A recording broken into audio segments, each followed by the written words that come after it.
Hello and welcome to Original Soundchat, where video game music is a work of art. On each episode, it's our goal to help you learn about two soundtracks from the world of games, as well as the people, stories, and critical tracks behind them. My name is DeVader. And I'm Peter Spezia. We're brought to you by Anonymous Dinosaur and Rhymes with Asia. It's time to appreciate great OSTs and the games that they come from, without getting too bogged down in music theory. Up first this week for our two games is 2007's Professor Layton and the Curious Village, the first adaptation of Akira Tago's puzzles into a point-and-click adventure game format on Nintendo DS that kicked off a touch-heavy franchise with 6 mainline games. Following that is the adventure of one of the world's most famous literary detectives to the streets of Japan, where she must solve a ghostly mystery at her ryokan. 2010's Nancy Drew, Shadow at the Water's Edge. We pegged this date in advance for weeks now to record the last 2 episodes of 2022, and I've been sick for 5 days, and unfortunately I'm coming out of it, but it's doing something to my voice. I don't know, maybe it's working. I don't know. I hope it doesn't end up like I ended up when I recorded when I was losing my voice. Oh yeah, I don't want to lose my voice, that's for sure. So we're going to take it pretty easy overall, nothing too bombastic. Instead, we're talking about 2 mystery games today that have many sequeled protagonists. It's been a combination of games that we have been looking forward to doing for quite some time. And you discovered an interesting voice actor comparison point. Oh, I didn't discover. I already knew this. I just had forgotten to put it on there. Lanny Minella plays a part in both of these series, being the North American voice of Luke Triton in the Professor Layton's series. Apparently she's Emmy too. I didn't know that. Oh, I didn't know that either. That's really interesting. But she is also the voice of Nancy Drew. So there you go. I can't wait to hear more about the Nancy Drew games or the Nance Drance games, because I know that is a franchise that you have a soft spot for. Obviously, we both have soft spots for Professor Herschel Layton. So good to cover these games today. No headlines to really talk about. Go check out some Steam sales. Nintendo's doing some Nindy Mini updates throughout the week just before Christmas here. So hope you have a great holiday season, whoever you're celebrating with. And we look forward to seeing you at the best of 2022 and then into 2023. It's already... Oh, God, the year's over. No. Don't like it. Pretty terrifying. Not gonna lie. Well, speaking of the opposite of terrifying, I suppose, I mean, it's going to be like some murder mystery games, but they're honestly not too scary when it all comes down to it. Let's start with our first game this week, and we're going to talk about Professor Layton and the Curious Village. Not our first time we've talked about Herschel Layton and his adventures. We talked about Professor Layton and the Unwound Future on episode 11, Professor Layton versus Phoenix Wright Ace Attorney, as well as Professor Layton and the Azran Legacy on episode 102, and then Layton's Mystery Journey, Catriel and the Millionaire's Conspiracy on episode 138. And now it's time for 204, where we talk about the original Professor Layton game, Reiton Kyoju to Fushigi Namachi, or Professor Layton and the Mysterious Town, released in Japan for Nintendo DS on February 15th, 2007. The rest of the world would know the game as Professor Layton and the Curious Village, and that launched in North America on February 10th, 2008, Australia on April 10th, and Europe on November 7th, 2008. An HD version launched for iOS and Android in 2018, and honestly, that might be the easiest place to play it today, unless you're going about some other means of replaying a DS game, let's just say. The game is developed by Level 5 and published by Nintendo on DS, though Level 5 published the mobile HD remaster. What is Professor Layton and the Curious Village? Well, it's a 2D point-and-click adventure game. Those seem pretty common enough, especially when it comes to mystery games like this. However, in this game, the player is presented with puzzles in order to progress through the story. after talking with characters or investigating objects in the world. And puzzles aren't just like jigsaw puzzles. No, they're like brain teasers, sliding puzzles, logic puzzles, and many other types. So when the player is presented with a puzzle, they're given a difficulty value in picarets, and the player is given an unlimited amount of time to solve each puzzle. Each puzzle has 3 hints available for it, and the player needs to spend a hint coin to see each hint. But the rub is hint coins are limited. The player starts with 10 overall, and more can be found by examining suspicious points around the village, but there's only so many that are out there. After using the DS's touchscreen to input the answer, if the player's correct, the picarets are attached to their total score, and they're sometimes rewarded with an item for bonus menu unlockables. If the player is incorrect, though, they can retry the puzzle indefinitely for fewer picarets. And is there anything wrong with having a lower picaret score? No. Honestly, no. It's like your high score, basically, essentially. The player doesn't have to answer all of the puzzles available in the world. They'll ultimately be archived in a centralized location if you miss any. But some puzzles are required to complete story progression. And everything in this game is presented in this charming Studio Ghibli-like animation style. I know we make the comparison point often to this animation style, but honestly, it is so influential and it's so easily comparable to point it back to it. There's full motion video and in-engine cutscenes that are presented with voiceover to connect the narrative together. So, that story involves archaeologist Herschel Layton and his young assistant, Luke Triton. They are driving to the town of St. Mystere, summoned by a letter from Lady Dahlia, the widow of Baron Augustus Reinhold. The Baron stated in his last will and testament that whoever solves the mystery of the golden apple will inherit his fortune. And several people have attempted and failed. Well, Layton and Luke enter the town and find that most of the population is fond of puzzles and brain teasers. How interesting, because Layton and Luke are adept at solving these. They see a large, haphazard tower that occupies one side of the town that no one can get to, and people hear strange noises emanating from it at night. But before Layton and Luke can explore any further leads, a wrench is thrown into things, as another member of the Reinhold family, Simon, is found murdered, with a wooden cog found at the scene of the crime by Scotland Yard's Inspector Chelmy. Big questions here. Who killed Simon Reinhold? What is the mystery of the golden apple, the treasure of the late Baron? And what is St. Mystere's secret? Joe, here's where I'll ask you, what are our experiences with Professor Layton and the Curious Village? It has been so long since I played this game. It's probably been about a decade.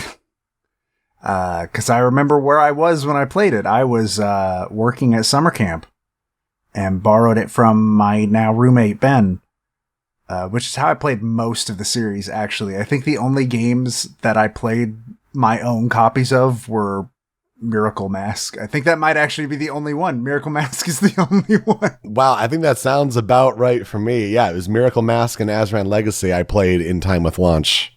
Yeah, I borrowed Azran Legacy from Ben too when he finished with it. So, interestingly, I don't remember a ton about it, mostly because I think the games that come out after it are better. Well, some of them. I'm not going to put Miracle Mask in that list because I don't remember a damn thing about Miracle Mask. But like Unwound Future is what you think of when you think of Professor Layton. But it is worth noting, like, this is where it started. People still really like Curious Village. I still remember very much liking Curious Village, and it's still a good game. There is something simple and charming about it. The plot twists are pretty simple. They do get more obscure and ridiculous as the games go on. That is Last Spectre, I'm looking at you. Yeah. Yeah, that's a weird one, huh? But yeah, there's something simple and quaint, and it develops the artistic style, the idea of mixing a narrative point-and-click adventure game with solving puzzles like this, I think had never really been seen before. Huge for Nintendo DS to get a franchise established like this. Massive for Level 5, puts them on the map, lets them do things like their Strikers game, the Inazuma Strikers or something like that. Inazuma 11. That's right. I get to try like big brand new things like that because of Professor Layton. So neat to see where the franchise started. Finally good for us to talk about this game. Honestly, it's not the best soundtrack in the franchise, but the fact that we have held off on talking about a certain character theme for a very long time, we were waiting for this game to talk about it. And so it's due, and there will be certainly other tracks to talk about it alongside it. But before we do that, let's talk about the development history and really the brainpower behind the Professor Layton franchise is thanks to Chiba University professor Akira Tago, who supervised direction on the game's development, with Level 5 president and CEO Akihiro Hino serving as producer. See, Layton's creation was a direct result of Hino's childhood love of Tago's head gymnastics series of puzzle books, which have apparently sold more than 12 million copies to date in Japan. So basically, Hino's like, let's make this game that uses this man's puzzles, but in this new context. And so Professor Layton and the Curious Village uses many puzzles from Tago's books, all of which had been modified to support the DS stylus and touchscreen. And Tago also contributed 30 brand new puzzles to the game, developed specifically with the unique capabilities of Nintendo DS in mind. And like Akira Tago was like put like I believe right on the cover of this game. Like it was like basically like, hey, this is his puzzles. Like it seemed to be a big deal at the time, and obviously cannot be ignored. Akira Tago's presence on the Professor Layton franchise. I mean, you'll cover it in a second, but that's one of the reasons why people think the puzzles in the newer games aren't as good. Yeah, absolutely, because Tago's presence would continue throughout the Layton franchise, and unfortunately he passed away at age 90 in March 2016. So that made 2017's Layton's Mystery Journey the first game without Tago as puzzle master. And yeah, you can tell that people noticed the difference, and maybe a reason why the franchise has kind of fizzled out. The game does feature animated cutscenes produced by PA Works, while Professor Layton has the same voice in the US and UK versions, that being Christopher Robin Miller. Luke, as you said, is voiced by Lanny Minella in US English, but Maria Darling does the voice in UK English. They're not terribly different, but they're different enough. And for the fact that they had to bring on another actor for that distinction. I've always kind of wondered why. Do we know why? I've never really learned why. And maybe I should have dug into that a little bit, because it is weird, but it was probably for, just a localization of certain words, maybe in the dialogue or something like that. That's a good question. Possibly. There's just one of those weird pieces of trivia where you're just like, I guess I just don't have all the information, because why would one voice stay the same and the other have to change? Oh, yeah. For that character only, too. It's very peculiar. Maybe it was like the player stand-in character, so they maybe wanted to relate it more. I don't know. And it's also one of those things where like half of the mainline Layton games have a different title, compared to, the US versus the UK. So that's something as well. The game made use of Nintendo Wi-Fi connection on Nintendo DS, and it allowed players to unlock one new puzzle every week for 25 weeks after launch. Hey, 25 free new puzzles. That's not too bad. Gave it some legs there. I did not know that a playable demo of the Curious Village was also available on the game's official website until Adobe removed support for Adobe Flash Player. There was a Flash demo on the game's website as long as that was supported. What?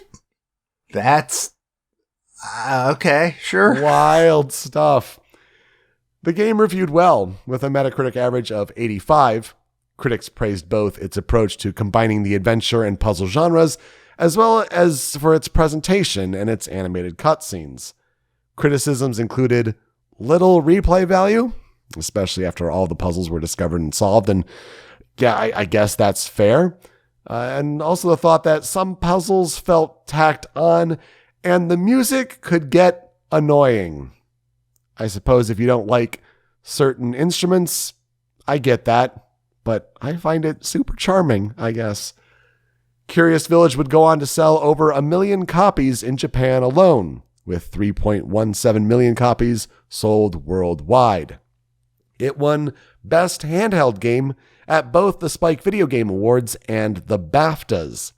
It was also nominated for Best Puzzle Game on the Nintendo DS by IGN, in which it lost to Crosswords DS. Okay, I guess the concept of doing crossword puzzles on your DS was better than the first Professor Layton game. And then it also was nominated for Children's BAFTA Best Video Game Award in 2008, where it lost to Lego Batman. I guess it's a game I had at least heard of compared to Crosswords DS, but still, Professor Layton, pretty good game there, especially targeting a younger audience. As the first part of a trilogy, the main story ends with a to-be-continued message with a picture of Luke and Layton at a train station, and this would be a hint to the plot of Professor Layton and the Diabolical Box, or the Devil's Box, as it would be in Japan, or Pandora's Box in Europe and Australia. See, this sequel released in late 2007 in Japan, so it was already out by the time the West got the first game, and then the West would have to wait until 2009 for this second game. So after a main trilogy and a prequel trilogy ended the main Herschel Layton games, there have been some spin-offs. Versus Right, Mystery Brothers, Mystery Journey, but it's Mystery Journey that nothing's happened since then, since that game we talked about last for Professor Layton, Layton's Mystery Journey, Catriel and the Millionaire's Conspiracy. Though they did have an anime series, but nothing new on the video game front. Since we've talked about the main composer for the Professor Layton series on this show already, let's talk about another musician associated with the project, and so let's talk about Norihito Sumitomo. Norihito Sumitomo was born on February 27th, 1964 in Tokushima, Japan. He seems to be a prominent saxophone player as well as an iwi. It's an EWI in caps. Learning about a new instrument here, so let me share it with you. EWI stands for Electronic Wind Instrument, and it kind of looks like oboe-ish, but it's electronic, and I guess it's pronounced iwi. So this guy's a saxophone and an iwi player, and he attended the Berklee College of Music. So he went from Japan and then studied music in America, went back, worked as a producer, a performer. There isn't too much out there about him. His biography seemed to be a lot of things I couldn't make too much sense on, listing a lot of projects I'd never heard of that were very Japanese exclusive. But he's notable here because he is an arranger seemingly throughout the Professor Layton series.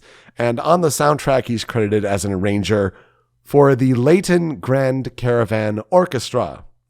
And the Layton Grand Caravan Orchestra is an ensemble that provides live performances of tracks on the soundtrack of Layton games. And it's like each soundtrack of these games, there's a few live tracks at the end.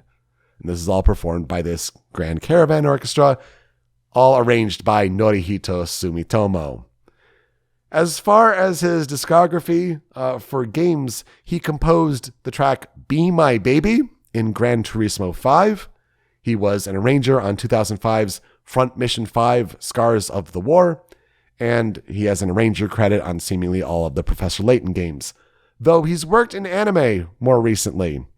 And he has a couple credits to his name of Shikabane Hime, which is a series, Asura, which is a movie, and then he's done a lot of Dragon Ball Z work recently, specifically Dragon Ball Z Battle of Gods, the Majin Buu saga of Dragon Ball Z Kai, Dragon Ball Z Resurrection F, Dragon Ball Super, and Dragon Ball Super Broly. So yeah, he just does, I guess, the Dragon Ball anime music now. He knows Goku.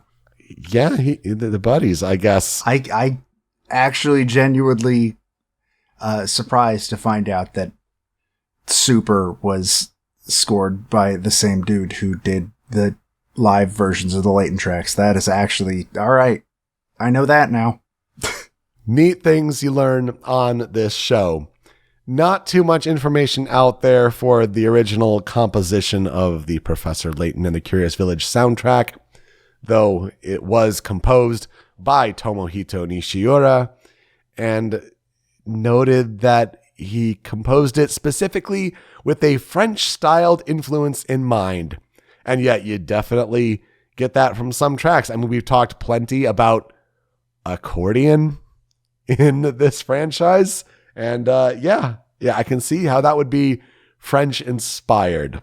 And how this franchise alone has somehow completely changed what country I associate the accordion with. Yeah, absolutely. Because it used to be France and now it's England.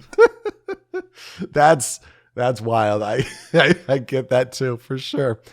But it was interesting to read about how contemporary reviews of the Japan released soundtrack at the time, these reviews were middling, calling it, quote, a rather bland collection of repetitive and similar music tracks from the game, and, quote, the soundtrack is simply too repetitive to be considered anything fantastic. Ouch. Like, I know the DS instruments are what they are. There's some limitations there, but ouch. I think it's super charming. I know you have fond memories of it as well. So let's get to the 5 critical tracks for the music from Professor Layton and the Curious Village. The track we have been waiting years to bring to this show is, of course, Professor Layton's theme.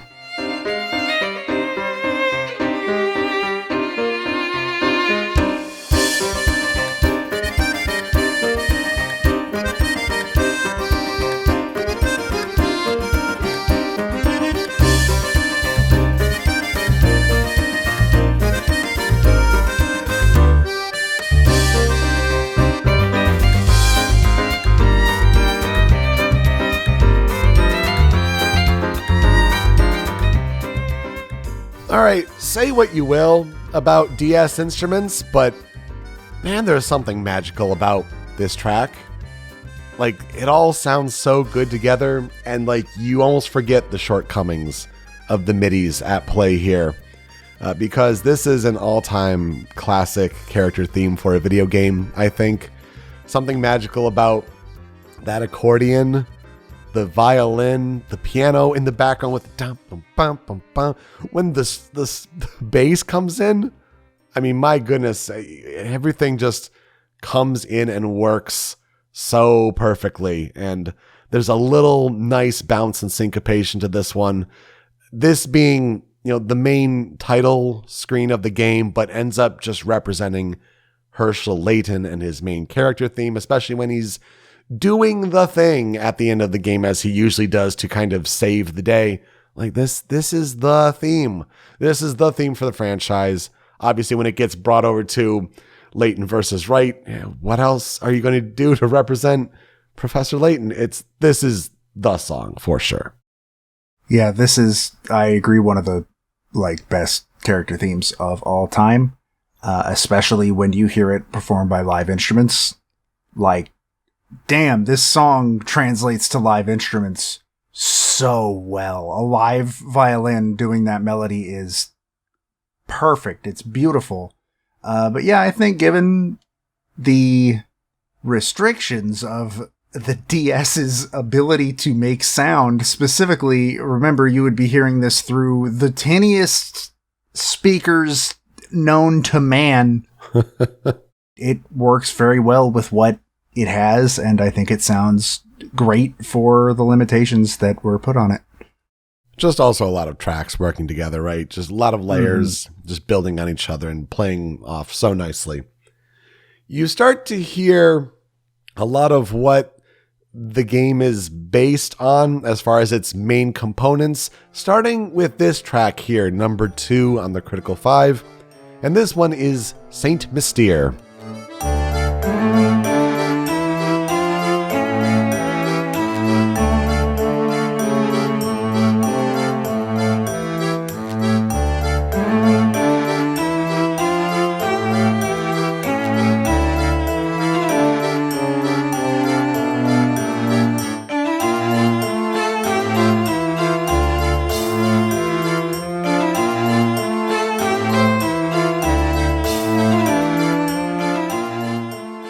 As our characters are introduced to the Curious Village, and this track sometimes also has an alternate title of The Curious Village, but as you kind of get the exposition at the beginning of the game, and you're shown this town, what could be going on here in Saint Mystere, this track plays and really just shows you a lot of elements that you'll be hearing. Obviously, the accordion continues to play a strong role, but you also get a little bit of the vibraphone, like the glockenspiel that's kind of going on underneath it.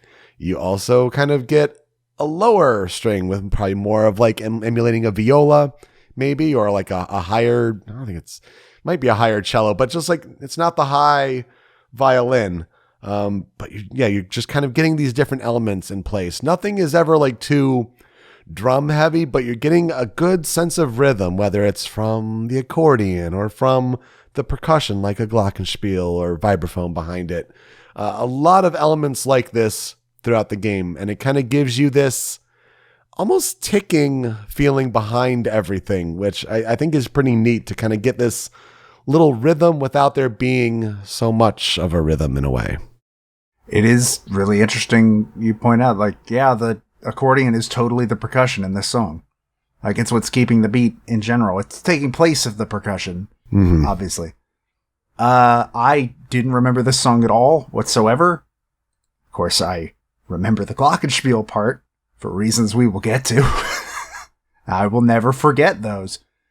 This is a really, really neat song. It has a really good bounce to it. It has a good feeling of mystery to it, which, I mean, fits when you're going to a place called Saint Mystere. You know, it's kind of in the name. It's no More Streets of London, but it's pretty good. That's true. That's true. I think it's, the Streets of London, we'll get to a track like it that kind of inspired it. But this is a good one to kind of set up the premise and the location of the game before you really dig into the meat of it. And the track that you'll be hearing very often and for quite long periods of time is, of course, critical track number 3 here on the Critical 5 for Professor Layton and the Curious Village. It's, of course, Puzzles.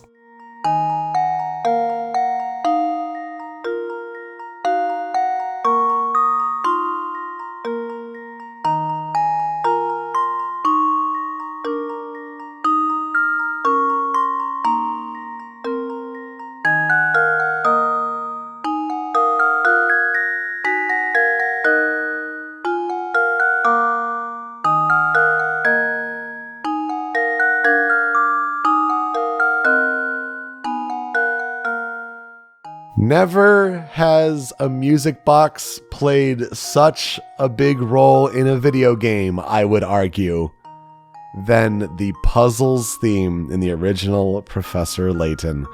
Of course, the motif would kind of carry on throughout.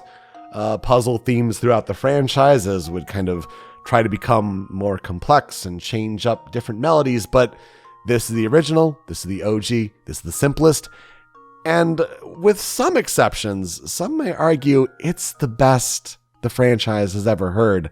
I still prefer this one, although, I mean, the Layton versus Wright one is so good. We've talked about that one in the past. Puzzles 8, I remember it being called, but Puzzles is a stone cold classic and represents the alone with your thoughts as you're trying to decipher all of these games' puzzles. There's no variation. It's just this theme.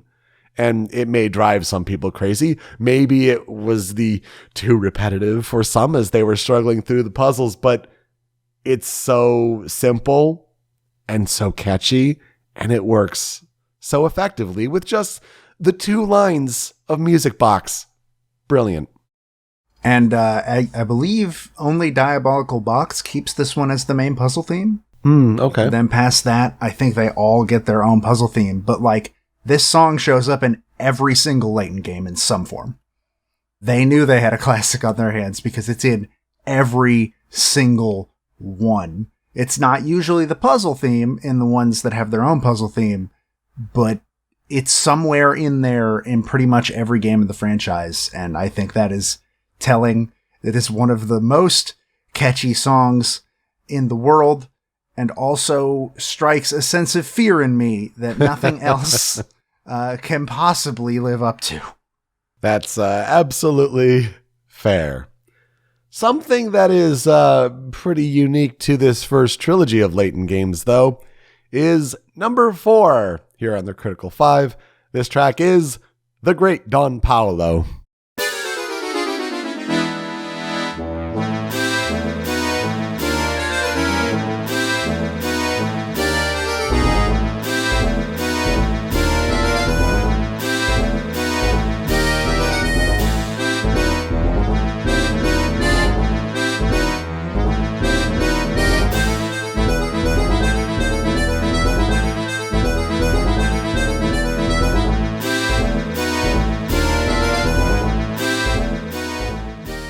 When Professor Layton discovers that deception is afoot and someone is not who they really are, he discovers that, aha, Don Paolo is here. And I guess he doesn't really recognize who Don Paolo is. Oh, but Don Paolo knows and hates Herschel Layton, considering him his rival. Don Paolo is like this Wario crossed with Waluigi character. He's a clown, man. Yeah, he's a pure comic relief villain in a way that can't be taken too seriously as this jolly, jaunty, bouncy accordion theme might indicate. Like, there's maybe some sinister nature behind it, but it's really nothing too dark. It's certainly no Jean d'Escalais theme in the prequel trilogy. That's a much darker and much cooler theme, admittedly. But Don Paolo's a goof, and yeah, this theme stands out for sure. And it made me remember that, oh yeah, Don Paolo was a character, wasn't he? And then a later game gives context to his relationship with Layton, and oops. But yeah, I love this song. This is one of my favorite songs of the game. This song also translates to live. It's one of the live ones on the album, if I remember correctly. It translates very well, and it's great. It's live on one of them at least. I don't know if it's Curious Village specifically. It might be Diabolical Box. I don't know. You know what Don Paolo is? He's Snidely Whiplash. He's a villain from that era of cartoons. Yeah. Like, he feels like Scooby-Doo should be haunting him. That's absolutely right. You're right. It is Diabolical Box that has a live cover of the great Don Paolo. Yeah, that's got to be super impressive. Now I kind of want to hear that, actually. Wow.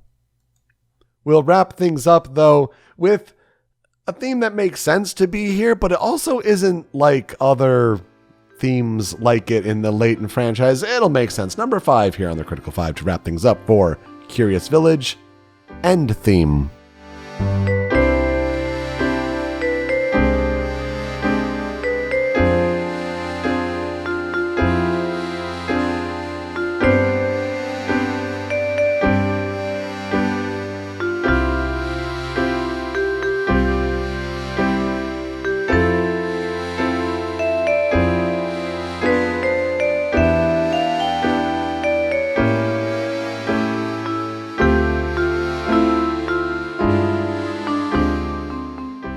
makes sense that this song plays during the credits. And it's interesting to listen to because, it sounds nice and like, the journey's over. You get this kind of nice accordion slow backing behind it as the vibraphone provides some kind of lyrical melody, but it makes you think, haven't other Professor Layton games had vocal songs here? Or at least in the Japanese version, then maybe they'd be instrumental in the American, and then eventually they'd become vocal again. But it seems like, when you're starting out with the first game and you don't have too much cachet, maybe you can't recruit the up-and-coming pop stars to sing a vocal end theme for your game. We don't got Yokai Watch money yet. Exactly. Oh, yeah, that was the other one they did, wasn't it? Wow. Yeah, that is the other big level 5 one.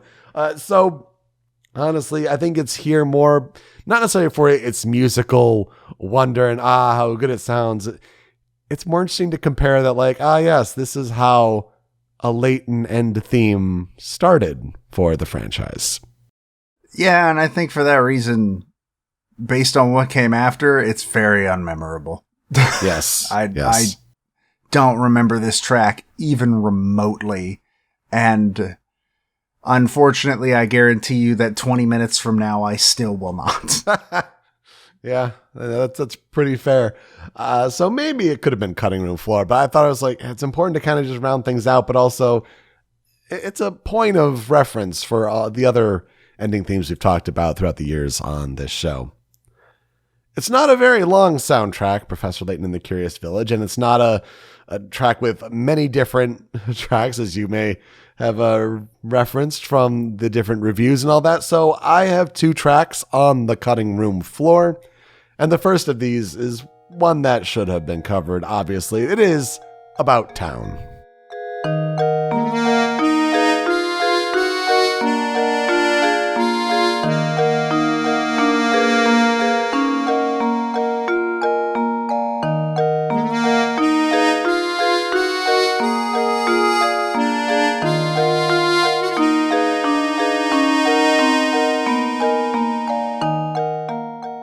Before London streets, there was About Town. Granted, St. Mystere, a much simpler town to be about than the city of London. And then it makes sense then that it's a simpler theme with this vibraphone music box kind of backing behind it, with then the accordion being the melody. And so it's a neat little kind of flip there, almost like a mix of the Saint Mystere that we know, we heard earlier, and then almost like the puzzles underlying it. It's like there's puzzles hidden throughout the town. You just have to find them. So it's the main exploration theme as you're starting to explore all the different nooks and crannies and all that. So you're going to hear this one a lot as well, though as you go into different areas of Saint Mystere, you'll start to hear some new themes, but this is the main one, especially starting out. So it's a good one to put here. Does this song show up in other games? It might. I think it does. It might show up in Mystery Journey. There's a couple of songs in Mystery Journey that are from past games. Maybe that is what I'm thinking of. But this song's really nice to listen to. Though, I think I can understand some of the criticisms about the repetitive music simply because they use the puzzles leitmotif a lot. Yes. And they repeat it over and over and over again, which I don't think is that bad. It's really catchy, and they implement it in different ways every time. But I can definitely see where that criticism came from.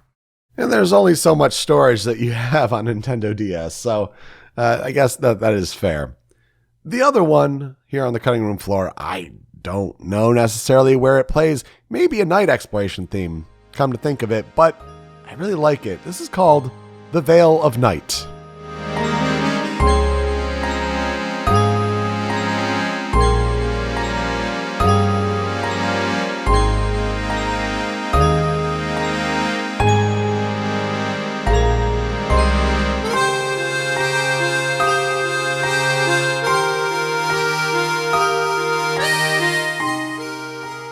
Yeah, it sure does sound like an exploration theme at night. Wow, you could almost throw in Flight of the Conchords, Fudufafa, and you definitely get the French inspiration here. Boy, it's almost like, the City of Lights at night. Just a really nice, pleasant track. It just stands out for using these instruments in different ways and a different sounding. It's not during the day where everything is bustling and churning and moving. Things are more calm and still, and it's just a nice change of pace. It's a very, very pretty song, especially when on the same album there is a live version of this song, and it's especially nice there. It's just a very soothing, peaceful track.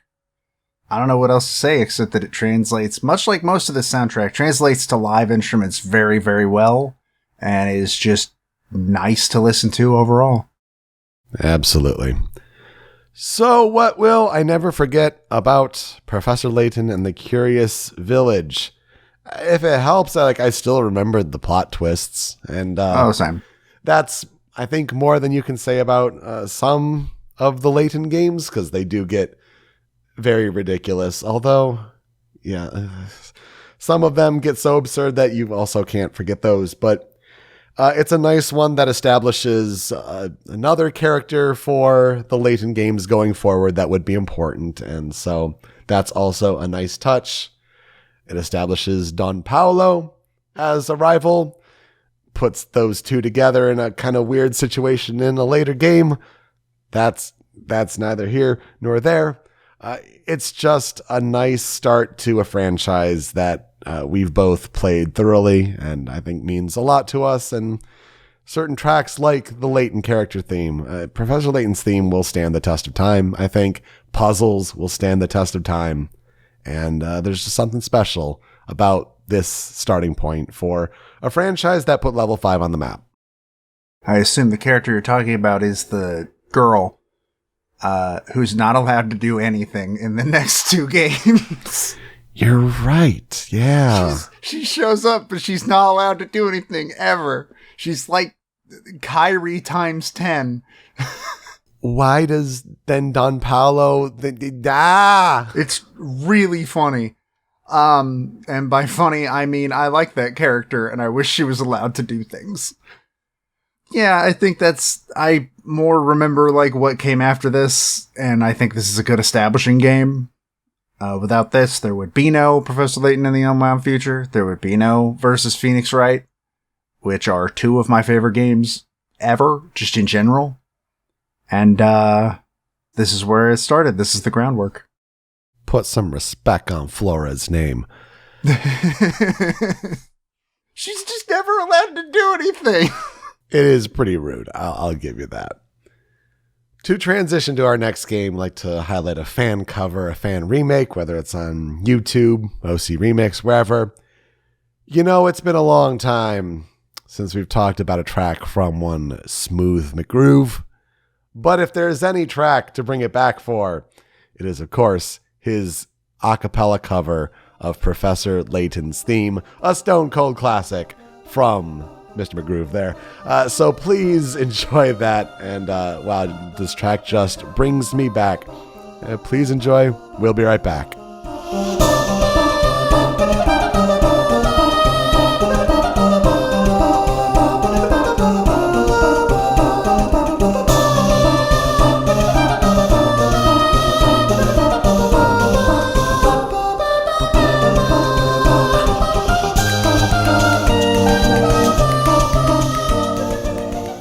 It is my birthday, and I get to make a mistake. Oh my God. Talk about Nancy Drew. Oh my God, you're right, it is. What an idiot. I'm so sorry. Happy birthday. That's specifically the reason that I decided to do a Nancy Drew game, because as you mentioned at the top of the show, for some reason, this series has a very large spot in my heart, despite the fact that a lot of it that I have played is not very good. And today we're going to talk about the first game that I played, the one that started it all, this weird domino effect of my life. And that is Nancy Drew Shadow at the Water's Edge, which was originally released for the PC on October 19th, 2010, and was developed and published by Her Interactive. It is a first-person point-and-click adventure game where the player takes control of the titular teenage girl detective, Nancy Drew, and she can move around the world screen by screen in one of the most awkward manners I've ever experienced in a game, while solving puzzles, playing minigames, and talking to characters. This is the 23rd Her Interactive Nancy Drew title. We'll get to more on that later. The puzzles in these games are usually related to the game's setting. See, the Nancy Drew games are very secretly edutainment games. So these minigames and such are meant to teach you about where that game takes place and like some of the culture around it and stuff like that. In this case, Nancy is in Japan. And so the puzzles and minigames include stuff like learning about Japanese calligraphy, or playing pachinko, or doing a Sudoku minigame with bento boxes. That is the bane of my existence. Apparently, bits and pieces of this game's story are loosely inspired by two books, 1972's The 13th Pearl and 1992's Tour of Danger, though, based on what I could tell when I looked into these books, by loosely inspired by, these are just the two books where at some point Nancy goes to Japan. Nothing else in common with it whatsoever. That's pretty much it. The rest of the plot just appears to be completely original. And that plot is that as a reward for solving the mystery of the previous game, 2010's Trail of the Twister, Nancy Drew is given a free trip to Japan in order to teach English for a short while alongside her friends Bess Marvin and George Fane. And when she arrives at her ryokan, the Ryokan Hiei, she becomes familiar with the family that owns the inn. This includes the receptionist Miwako Shimizu, a young woman with very traditional views and a great love for the ryokan, Takai Nagai, the grandmother of the Shimizus, who has lived in the ryokan her whole life, and Rentaro Aihara, Miwako's boyfriend and the ryokan's resident handyman. Nancy also meets Yumi Shimizu, Miwako's sister, who has moved out of the ryokan and into the city out of a desire to be independent and break from tradition, despite the fact that she is traditionally the one who is supposed to inherit the inn. So quick note, I've said the word a lot now, and some of you are probably wondering, what is a ryokan? A ryokan is a traditional Japanese inn, where essentially it is built more like an older Japanese building. You sleep on tatami mats, futons placed on the tatami mats, and you can find them all over Japan. And from what I understand, they are the way to go if you travel to Japan. Not only because they are just kind of a cooler experience, but they're also generally cheaper than Western-style hotels you're going to find over there. So, Yukiko Amagi in Persona 4, her family runs a ryokan? Exactly. Okay. The Amagi Inn would be a ryokan. So, the longer Nancy stays at the Ryokan Hiei, the more it becomes clear that something suspicious is going on. She learns that years earlier, Yumi and Miwako's mother, Kasumi, died in an accident at the ryokan, and it appears her ghost has been haunting the inn and scaring the other guests away. Unable to resist a mystery to solve, Nancy gets to work finding out the true cause of these seemingly supernatural events. And the questions become, is Kasumi's ghost truly haunting the halls of the Ryokan Hiei, or is there something more sinister going on behind the scenes? Why is the Shimizu family so secretive about the incidents, and how does the strained relationship between Yumi and the rest of the family factor in? And here's where I will ask, I already know the question, but what are your experiences with Nancy Drew, just in general? Of course, this is the game you'd pick for your birthday. So with all these dates, like just blurring together with being sick, totally slipped my mind. Happy birthday. And of course, with recording on a different date and everything. Go wish Joe a happy birthday over on Twitter at StringPixel. While you still can. While Twitter is a thing, I guess. Yeah. It totally makes sense why we're talking about Nancy Drew on the show finally. I can't wait to learn more about it because I know very little. I just know it has a ton of entries somehow. And yeah.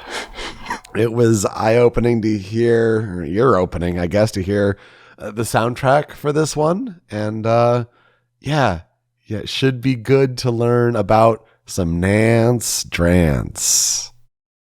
So my experiences are in I want to say 2013, our friend Moses gave me a bunch of games for my birthday, 4 games. I don't know why. One of them was Valkyria Chronicles.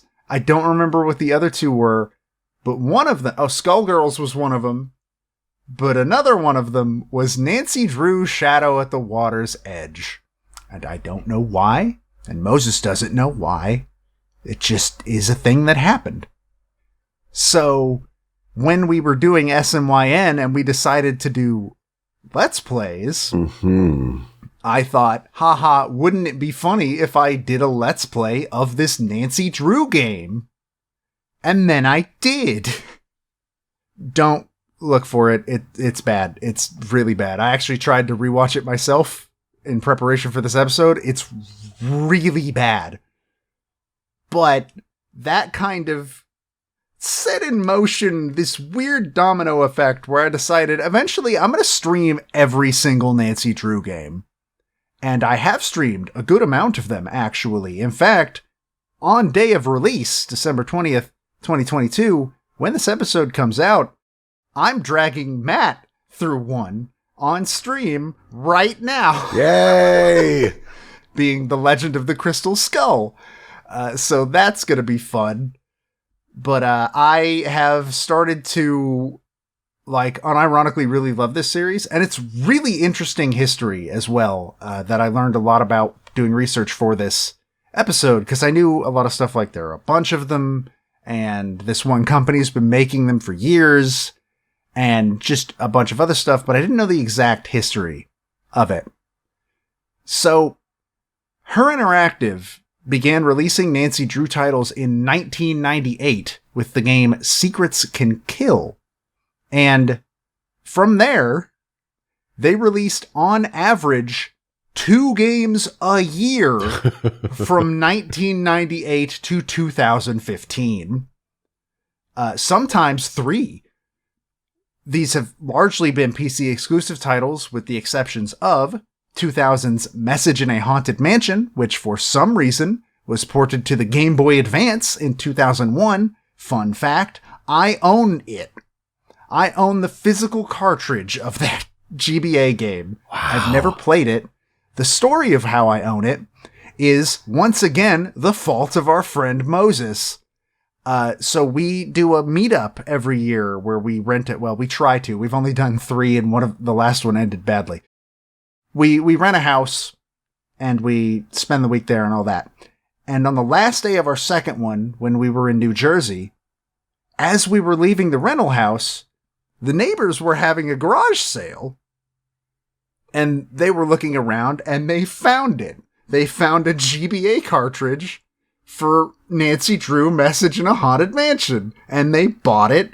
And there's a picture of me looking distraught, pointing to it, and Mo's having his arm around my shoulder, smiling.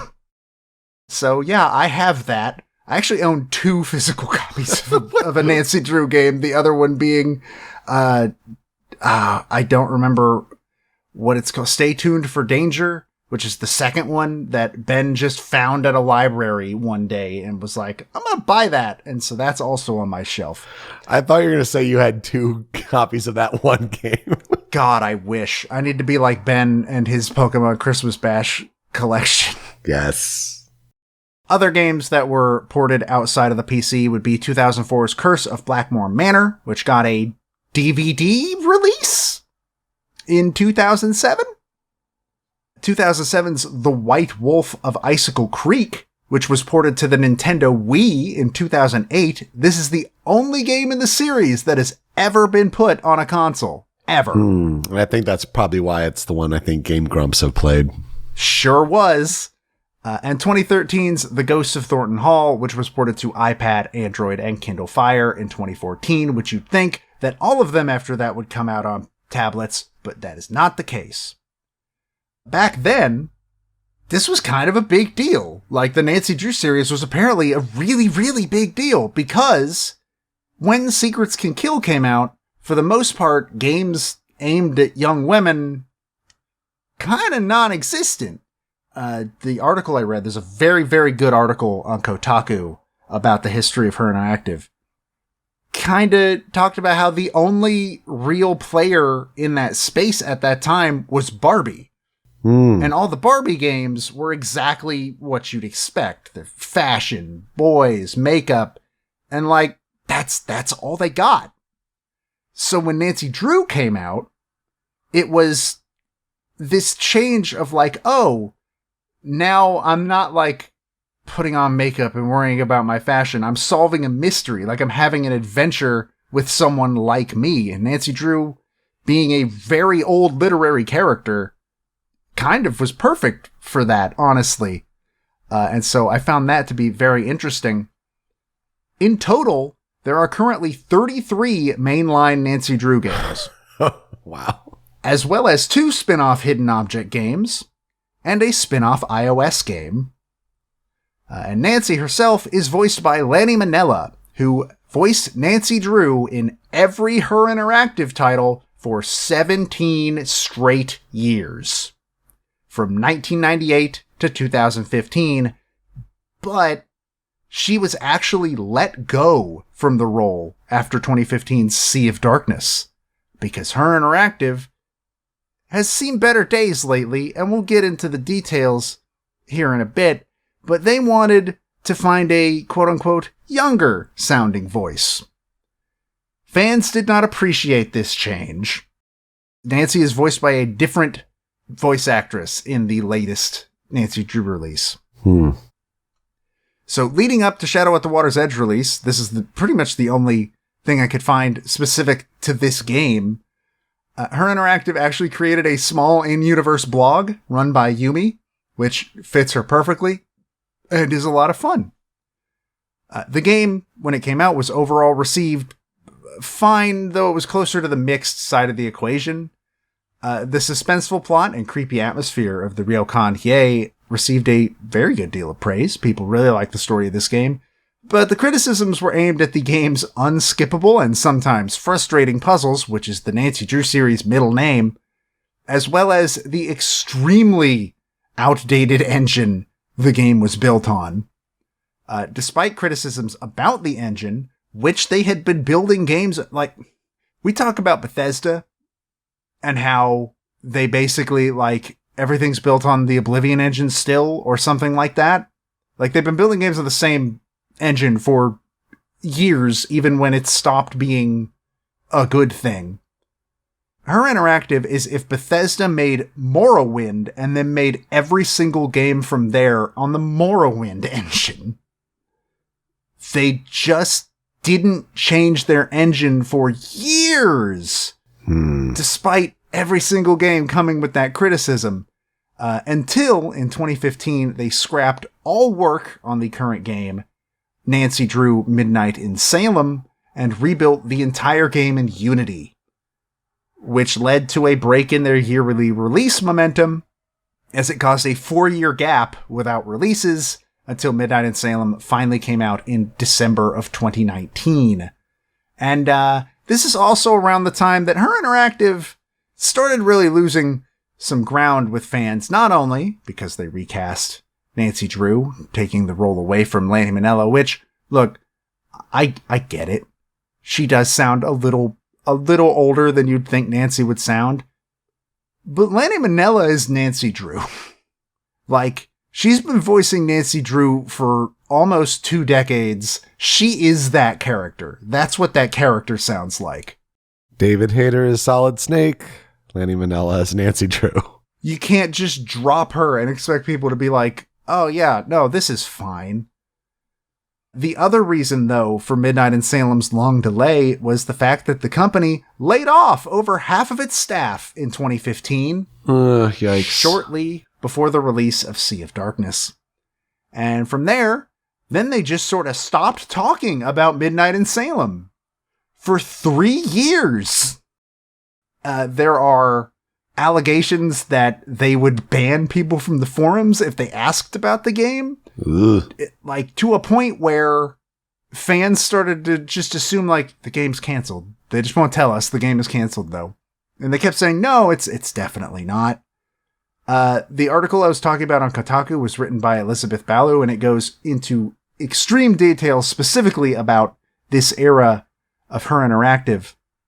But it was this, and then there was also, they switched to Unity, but nobody in the studio knew how to use Unity, so they had to learn Unity and then build a game, like a retail game in it, and just a whole bunch of stuff that kept that game from coming out for 4 years.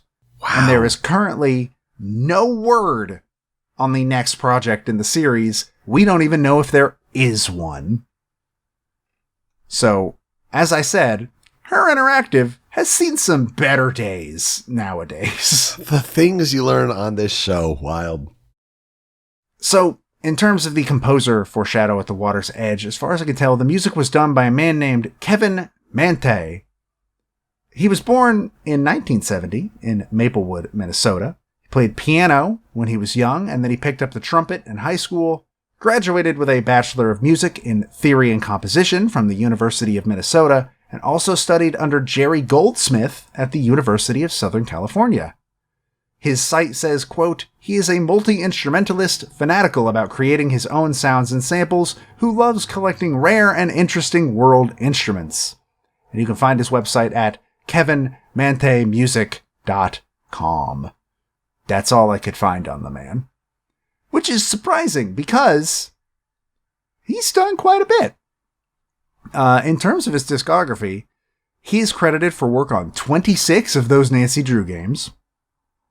He's also credited for providing music for Star Trek Online, Shrek Super Slam, the PSP version of The Sims 2, the infamously cancelled StarCraft Ghost, Twisted Metal Black, King's Quest VIII Mask of Eternity, Civilization 2, and then multiple movies including Batman Gotham Knight, Resident Evil, Scary Movie 2, Scream 1 through 3, Deep Impact, Terminator 3 Rise of the Machines, Halloween Age 20, and more. Like, that's just the movies that I recognized. And he also has been credited with adding additional music for TV shows such as Ultimate Spider-Man, Johnny Test, Invader Zim, Robot Chicken, Buffy the Vampire Slayer, and Ben 10, among many others. So the dude's done a lot, and I did not expect to find that kind of person doing music for Nancy Drew's Shadow at the Water's Edge. Yeah, no kidding. Wow. And if you want to find the official release of this music, first of all, it took me like 6 years to do so, but most of it can be found on the album Nancy Drew Music for Mysteries Volume 5, alongside music from Ransom of the Seven Ships, Warnings at Waverly Academy, Trail of the Twister, The Captive Curse, and Alibi in Ashes. So the way music works in this series is it does play in specific locations, but not really during specific moments. So, like, for instance, you'll be walking around the ryokan, and one of these songs will just sort of start.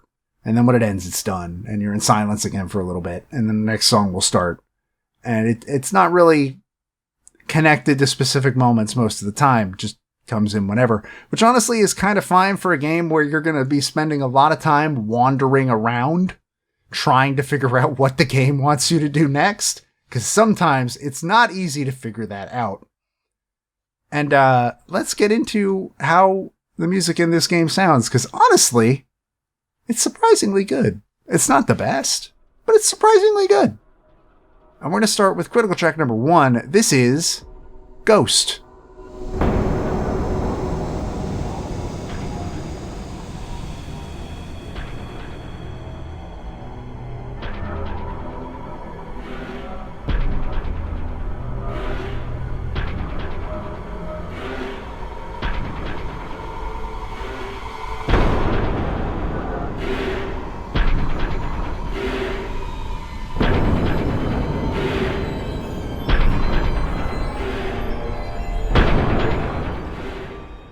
So this song is where the creepy ghost sounds live. It's one of the songs that can play when you're walking around the ryokan.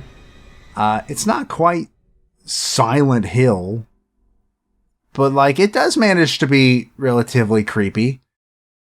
Shadow at the Water's Edge is generally considered to be a tame, more teen friendly horror game, because it is horror for the most part. Like, you're dealing with a ghost. There are a couple jump scares in there.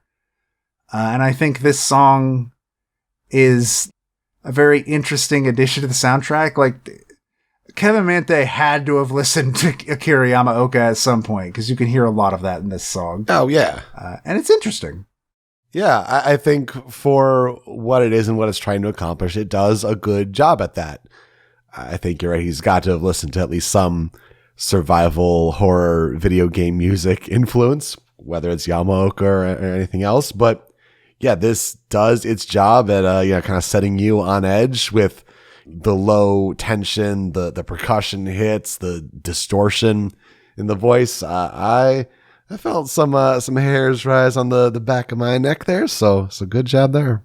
Yeah, it's pretty effective. Critical track number 2 is actually the one I think I remember the most hearing when I played, and that is Kasumi.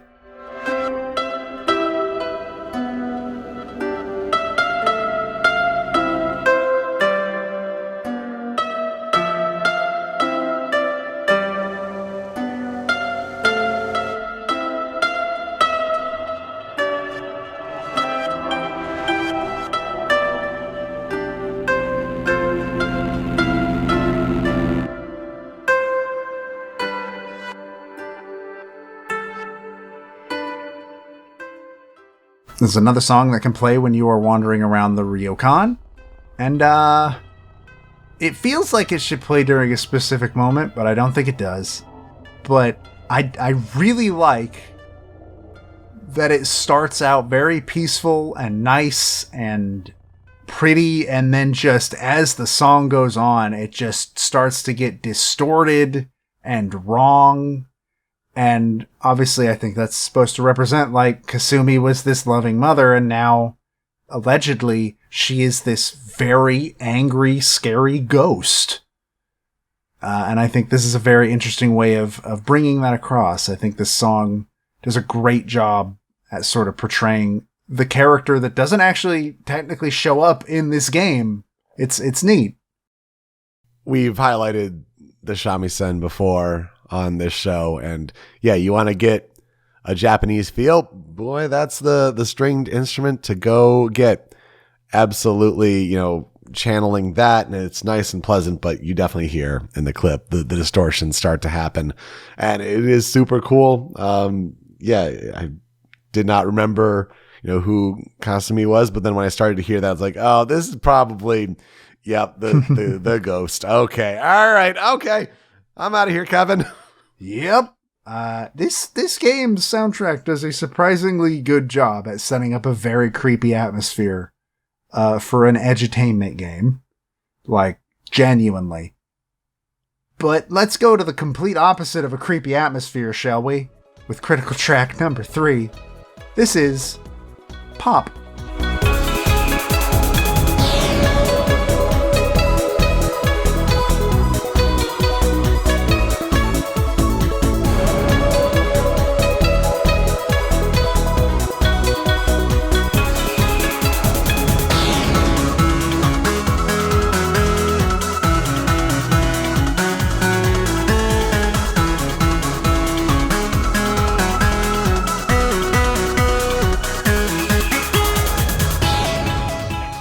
This is finally one of the songs that does not play at the ryokan. Actually, the only one of the Critical 5 that doesn't play at the ryokan, because this plays when you go out into the city. When you go out into the city, you can find the arcade where you can play pachinko and earn prizes that are completely optional. You can win like a comic that teaches you about yokai, specifically the kind of yokai that the ghost is supposed to be. That's the first time I ever heard about yokai, by the way. And this is also where Yumi's bento stand is. And I'm gonna be real. This song is a jam. It's really good and really catchy and like surprisingly super fun. I really like this song. It might be one of my favorites on the soundtrack. 100%. I'm here for it. It's got a good energy and vibe to it. Totally different, but you kind of need that opposite energy when you're in the city and you're trying to, in a way, learn about Japanese culture, right, kids? Also, the title just being pop makes me think of that NSYNC song, and while listening to it, I'm like, oh, a mashup could work here with "Did you ever wonder why this music gets you high? It takes you on." Like it works. Yeah, someone do it out there. I could hear it. I will pay somebody to do that.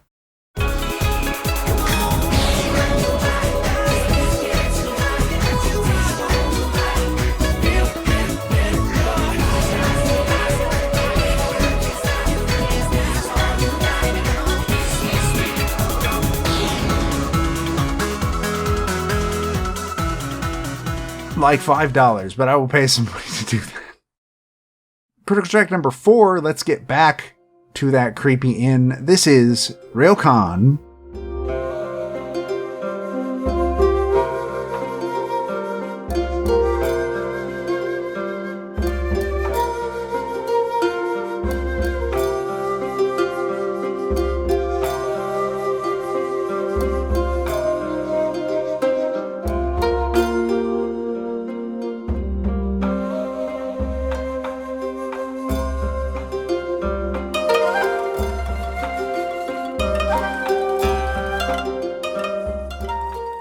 This is one of the Ryokan songs that isn't meant to be like super creepy. There's a very pretty Japanese garden inside the Ryokan, which is nice to walk around, even though, again, the method of interacting with the world in Nancy Drew games, moving around, is one of the clunkiest things I've ever experienced in a video game. But that's what this song reminds me of, is this lush garden with this indoor artificial like river and one of those deer scarers, the like piece of bamboo that fills up with water and then does the king. Mm-hmm. That's what I think of when I hear this song, and I think it fits the atmosphere of a Ryokan in general very well. I really like this song. It's very pretty. Shouts out to Nancy Drew games for at least this one as an example, nailing the assignment. Like, you kind of set up an environment, like, okay, what do you want it to sound like? And it's this. Exactly. And it sounds really nice to listen to. So, I'm really impressed by this. This is nice and calm and soothing and just captures the vibe of the environment and the culture. And yeah, you're put right there. Really nice. Luring you into a false sense of security. Sure. And the final track on the Critical 5, this is Tradition.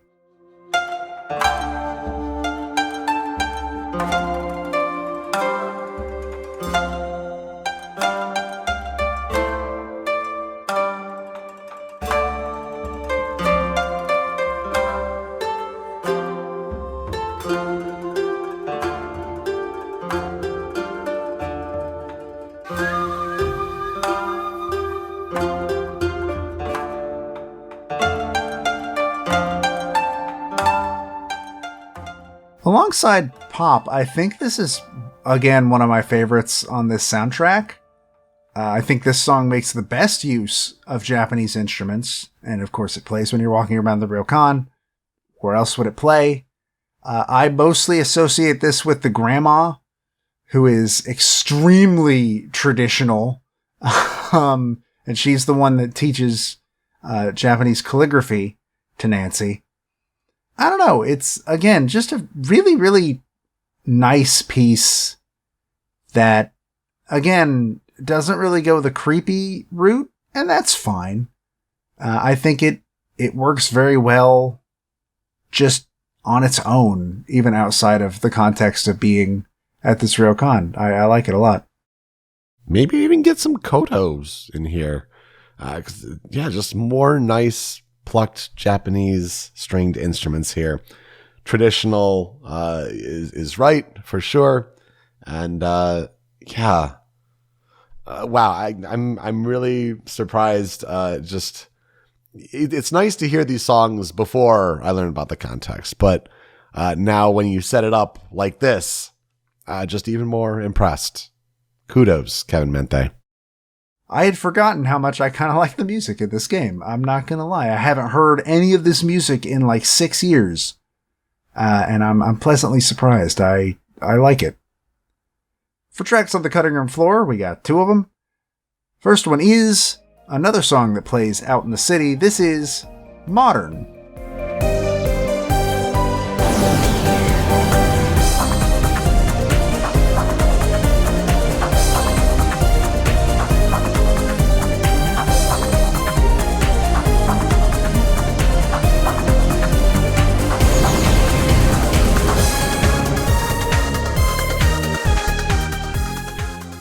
I feel like I heard this one more when I played the game than I heard Pop, but I think I like Pop better as a song?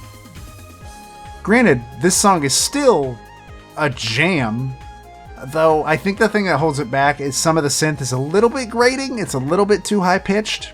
It's a little heavy on the mix, yeah. Yeah, but overall, like, I think this is still a really fun song, and it's... I don't know, it feels, again, completely different from the rest of the soundtrack, excluding Pop. And I think it is really, I don't know what it reminds me of, but it reminds me of something, like some other game, and I can't put my finger on it. It's a modern Ace Attorney investigation track. Oh, yeah, I think I agree with that. That's what I get from it, and for better or for worse, right? Like, you get the strong melody, but it's also got the peppy energy, but... Yeah, this in particular, yeah, it's skewed a little strangely in the mix. I don't know if it's how it was recorded or whatever, but it goes hard in that way, but very bright and very positive. And the other track of the cutting room floor, this is Pulse.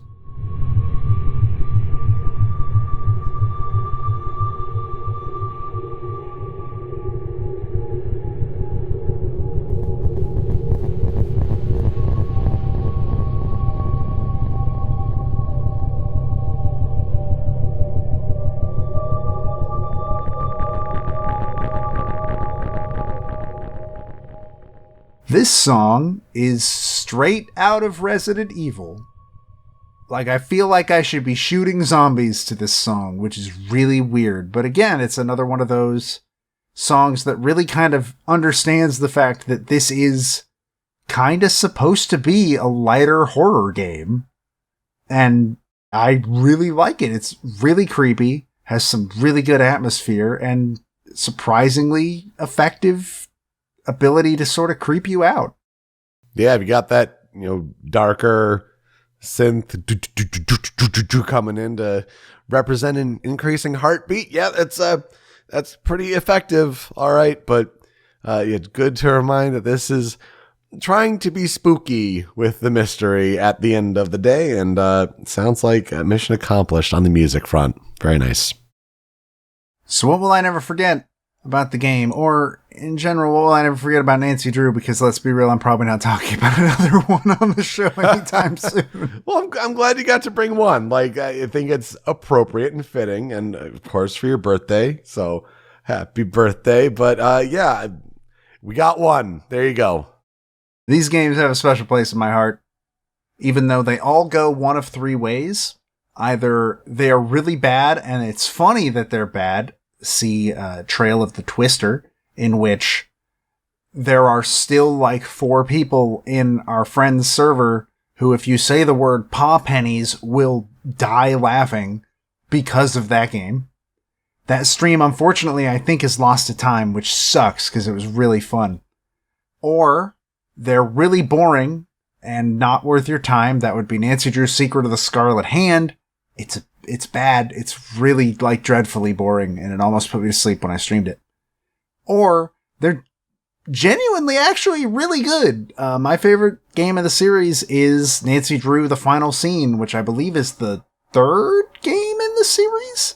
Like, is legitimately a really good adventure game. And I would recommend, if people have the ability, to go give that one a shot at the very least. I think these games have a lot of personality to them. It kind of sucks that it sounds like the company that makes them is falling apart at the seams and might actually have a numbered amount of days to continue existing. But what is there and what I have played, which I haven't even played half of them, I'm still working through that list. But what I have played, I mean, I wouldn't still be streaming them, and people wouldn't still be excited whenever I mention I'm going to stream one if they weren't just a ton of fun to sort of experience in general. And I think that the Nancy Drew games are really fun to experience alongside friends and such. It's a series that I can't explain why I love it, but I love it. Would you say this is a good first entry and first brush with it? Shadow at the Water's Edge, maybe? Honestly, I do think it's one of the better ones that I have played. Yeah, I'd say this is probably a fine place to start in general. Again, I haven't played all of them, but in general, I would say either this or the remake of Secrets Can Kill, which is the one you can buy on Steam, which is the remake of the very first one. Okay. Or the final scene, which I think is good. Just wanted to get a sense for people out there if they wanted to get their feet wet with these Nancy Drew games. Well, for these mystery games with many, many sequels for Herschel Layton and Nancy Drew with Professor Layton and the Curious Village and Nancy Drew Shadow at the Water's Edge, who knew that they'd have such good soundtracks to go along with them? I'm really impressed, and I'm glad it's the last episode of 2022 before our best of 2022. So that will do it for us this week on Original Soundchat.